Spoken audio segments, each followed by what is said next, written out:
Welcome to Tune Into Life's Lunch and Learn Community Series. My name is Kathleen Hassenfratz, licensed professional counselor and founder and president of Tune Into Life, a local nonprofit with the goal of giving rise to safe, healthy communities by equipping parents with tools and teens with a voice around youth and teen mental wellness.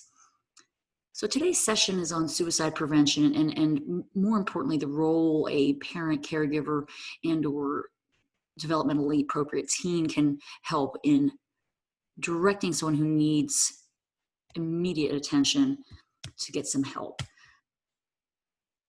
So let's move forward in our presentation today. So a primary resource I used for the Ask About Suicide to Save a Life is from a local developer, Marilee Keller. You see her email there. And for more information, go to texassuicideprevention.org. So why bring up this heavy topic? Well, it is the underpinning of how Tune Into Life was created.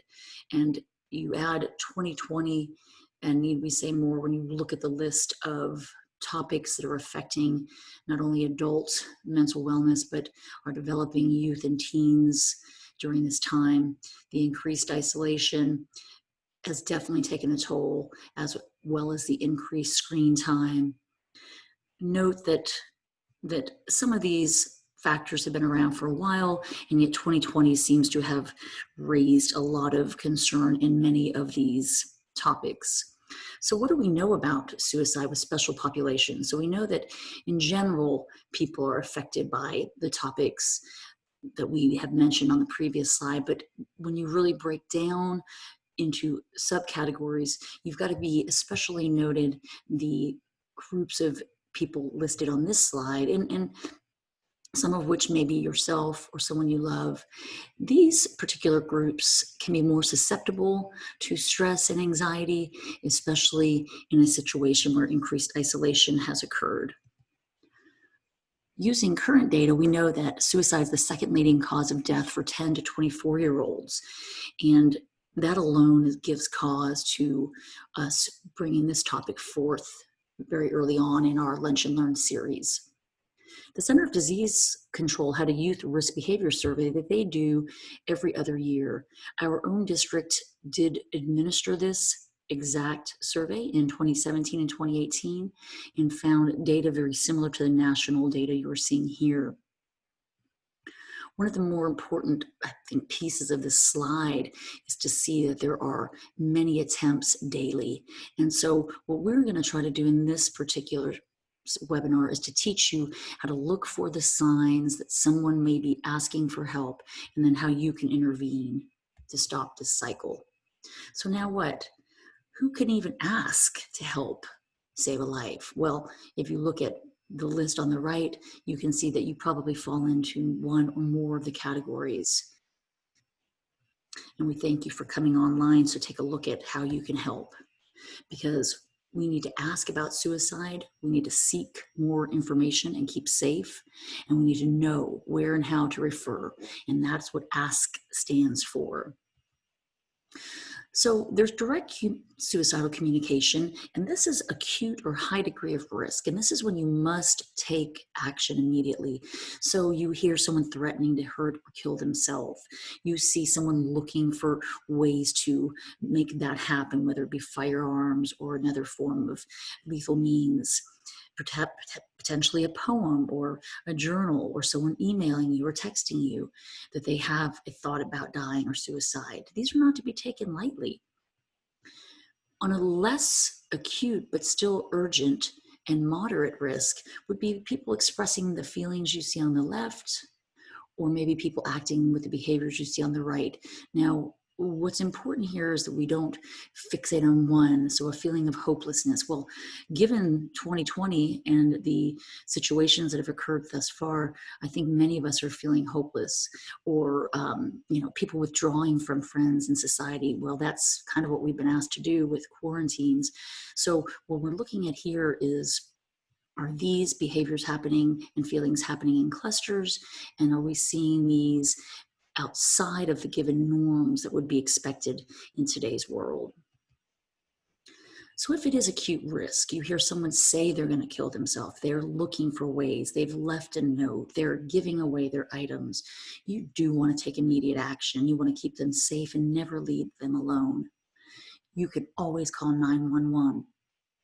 If they have a therapist, you can get some help immediately from them, and they will help you know the next steps. Other warning signs that are less urgent but are still warning signs should be taken seriously.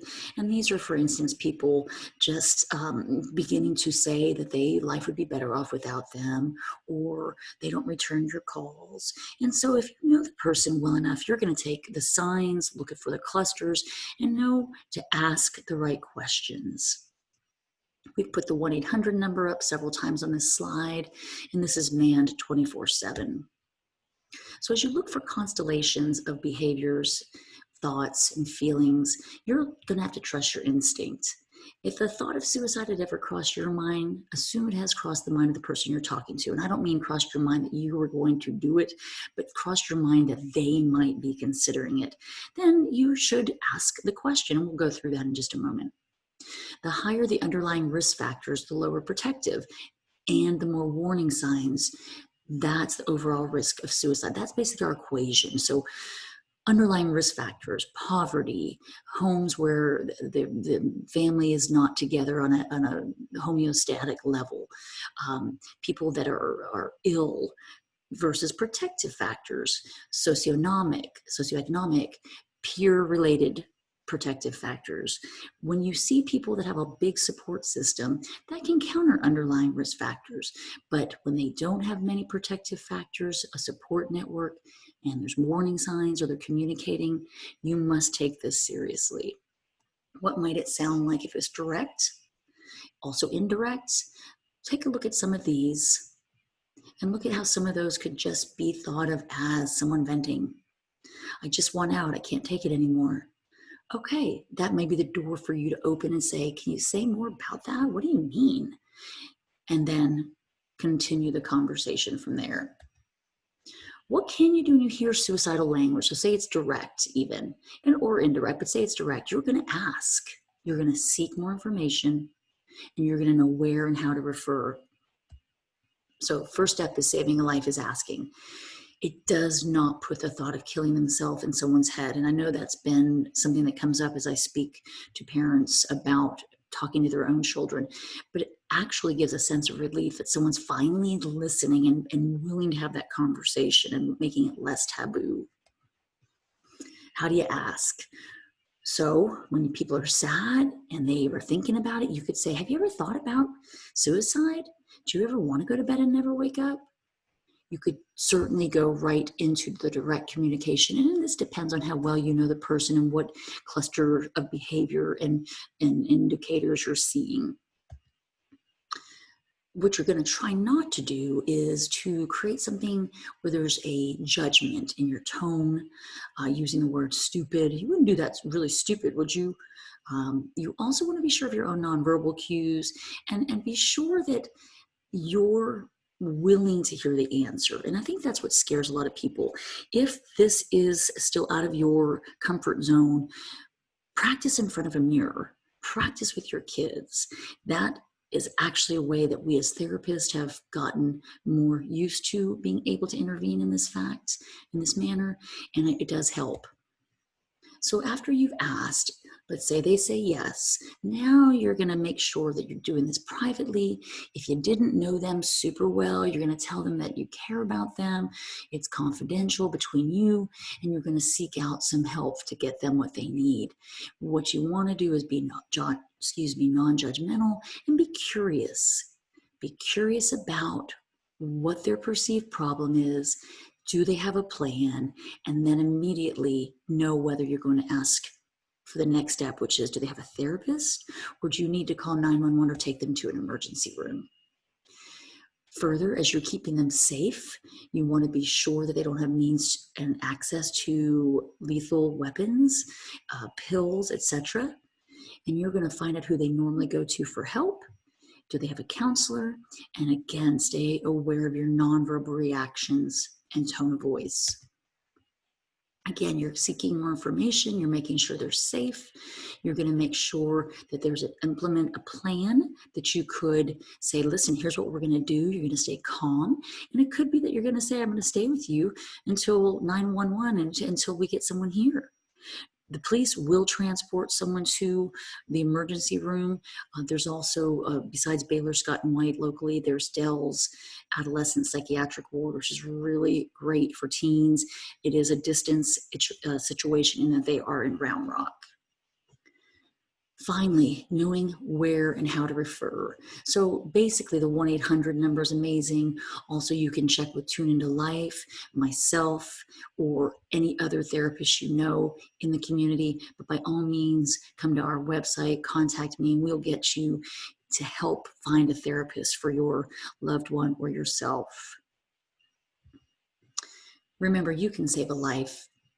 Ask about suicide. Seek more information. Keep safe. Know how and where to refer, because we can make a difference. We can decrease the trend of suicide being the second leading cause of death for our teens and our young adults.